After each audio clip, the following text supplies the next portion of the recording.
IVF treatments పై 20,000 discount. Doctor consultation మరియు ultrasound scan ను ఉచితంగా అందిస్తున్నారు. 49 అంటే సంతానం, 49 అంటే సంతోషం. అంటే కూటమికి ఏమైనా సీట్లు ఎంత వచ్చే అవకాశం ఉంది? ఒకవేళ టీడీపీ ఓడిపోతే పరిస్థితి ఏంటి? భవిష్యత్తు ఏంటి? టీడీపీ భవిష్యత్తు అంటే అట్లని కాదు, కూటమికి టైట్ ఫైట్ అయితే ఓ 40-50 వస్తాయి. టైట్ ఫైట్ కాదనుకోండి, వేవ్ అనుకోండి, అప్పుడు మళ్ళీ 20 దగ్గరే ఆగిపోద్ది, 20 లోపే ఆగిపోద్ది, ఆగిపోయే అవకాశం ఉంటుంది. రెండు ఎన్నికల ఫలితాల తర్వాత ఏం టీడీపీ అనేది ఇంట్రెస్టింగ్ టాపిక్.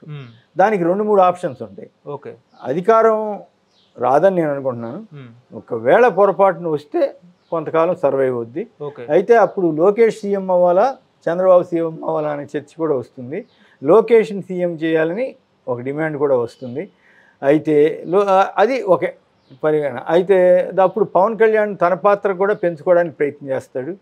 అతన్ని డిప్యూటీ సీఎంగా చేస్తారా, మా పాలిట్ బ్యూరోలు డిసైడ్ చేస్తామంటారా, అది ఇండిపెండెంట్గా టీడీపీకి సొంతంగా మెజార్టీ వస్తుందా, వేరే పార్టీలతో కలిసి చేయాలా? సో ఇట్లా చాలా కాంబినేషన్ ఉంటుంది. అదే జగన్ గారికి అనుకోండి, ఆ ఇబ్బంది లేదు, గెలిస్తే ఆయనే సీఎం, అంతే కదా. ఇక్కడ అట్లా కాదు, గెలిచినా కూడా ఇట్లాంటి ప్రాబ్లమ్స్ వస్తాయి. సపోజ్ జనసేనతోటి కలిస్తేనే గవర్నమెంట్ వచ్చే పరిస్థితి ఉందనుకోండి, మళ్ళీ ఒకసారి చెబుతున్నా, ఆ పరిస్థితి కూడా ఉండదు. గవర్నమెంట్ వీళ్ళ ముగ్గురు కలిసినా జగనే వస్తాడు. మీరు అడిగారు కాబట్టి చెబుతున్నా. కలిశారనుకోండి, అప్పుడు వాళ్ళిద్దరికీ చంద్రబాబు గారికి జనసేనకి మధ్య గ్యాప్ 10 సీట్లు ఉన్నాయి.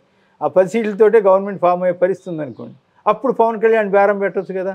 మొదట తను గెలవటం కోసం ఏదో కాళ్ళ వెళ్ళబడి ఏదో కింద మీద పడ్డారు, అది అయిపోయింది, ఆ దశ దాటిపోయింది. ఇప్పుడు 10 సీట్లు వచ్చిన తర్వాత ఆయన కూడా బేరం పెడతాడుగా, నా సంగతి ఏంటి అని. చచ్చినట్టు పవన్ కళ్యాణ్ ఏం చెప్తే అది వినాల్సిన పరిస్థితి ఆయనకు వస్తుంది. సపోజ్ తెలుగుదేశానికి ఇండిపెండెంట్గా వచ్చిందనుకోండి, పవన్ కళ్యాణే ఇంకా సరెండర్ అయిపోవాల్సి వస్తుంది చంద్రబాబు. సో ఇదంతా ఈక్వేషన్స్ని బట్టి, అప్పుడున్న పరిస్థితిని బట్టి జరుగుతుంది. సపోజ్ ఓడిపోయింది తెలుగుదేశం, ఓడిపోతే చాలా సంక్షోభం అయితే వస్తుంది. ఆ సంక్షోభం ఏ రకంగా ఉండొచ్చు? చంద్రబాబు నాయుడు గారిని ఆరోగ్య పరిస్థితి ఇచ్చా ఆయన్ని తప్పుకుని లోకేష్కి పార్టీ అధ్యక్ష పదవి ఇమ్మనొచ్చు. లోకేష్ సమర్థత మీద అనుమానం ఉన్న వర్గాల వాళ్ళు ఈయన కూడా పనికిరాడు, జూనియర్ ఎన్టీఆర్ని బొట్టురా అనొచ్చు. జూనియర్ ఎన్టీఆర్ని బొట్టురా అన్నప్పుడు మళ్ళీ ఘర్షణలు జరుగుతాయి. మరి ఆయన వస్తాడో రాడో వేరే విషయం, కానీ వీళ్ళే తజ్జన పడి గందరగోళం అయ్యే అవకాశం ఉంటుంది. మళ్ళీ 5 ఏళ్ల పాటు అధికారం లేకుండా ఉండాలంటే ఇతర రోజులు కాదు ఇవి. ఇప్పుడు ఆ పరిస్థితి కష్టం. సో ఇవన్నీ నేపథ్యంలో అధికారం వస్తే ఒక రకం, అధికారం వస్తుందని నేను అనుకోవట్లేదు. అధికారం రాకపోతే సంక్షోభం వస్తుంది. ఓకే, టీడీపీలో. ఓకే, ఇప్పుడు నిజంగా జనసేన 21 సీట్లకు 21 స్థానాలు గెలిచే అవకాశం ఉందంటారా? ఎట్లా ఉంటుంది నేను అనుకో, అట్లా అది జరిగితే